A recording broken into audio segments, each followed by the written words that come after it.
If someone were to be incredibly biased about a technology, you would expect them to pick an aspect of that technology or more than one aspect and not be balanced about it, not to take a risk-based approach, not to consider the benefit versus the cost. And an example would be for somebody to say, I'm going to oppose renewable energy because it makes toxic waste. It creates heavy metals and it makes acids and so forth because of all the mining and milling.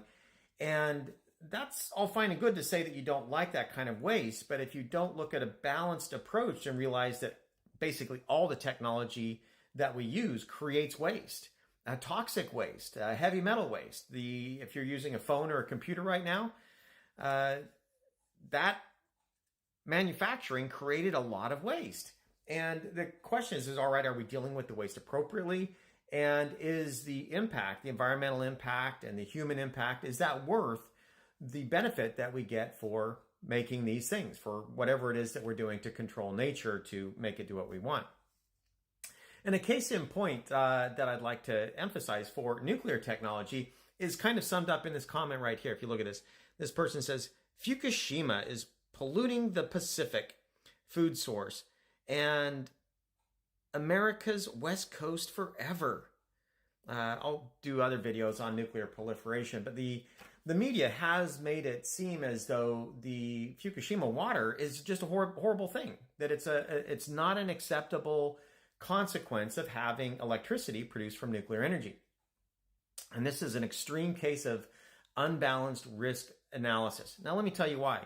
The total amount of activity that's being dumped into the ocean is 20 curies. And I use the word dump because 20 curies is not a lot when it comes to tritium. And you can spin the numbers and say, well, 20 curies, that's actually 20 million microcuries, or do something ridiculous like that. This is about 20 curies.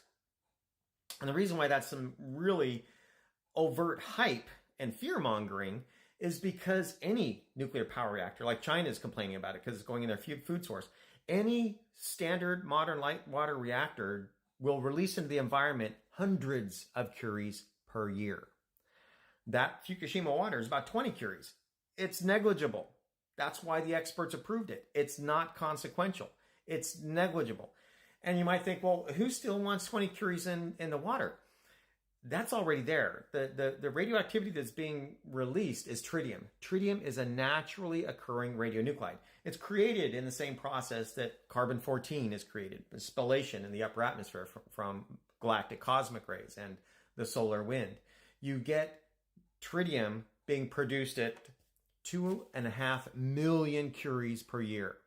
2.5 million curies per year naturally being created, so that the current content, the asymptotic, the value, the steady state level of tritium in our environment is about 43 million curies. It's got about a 12-year half-life. And so as it's being created at about the same rate that it's decaying, just from natural sources. And so when you talk about tens of curies or hundreds of curies, it's negligible. And it always comes back to risk versus reward. If you ever say, I want the risk to be zero, then you're not going to have that technology. If you want the risk from cell phones to be zero, you're not going to have cell phones. If you want the risk from clothing to be zero, you're not going to have clothing. But then what happens is the risk of not having that, like not having electricity, becomes far worse. That just becomes horrific.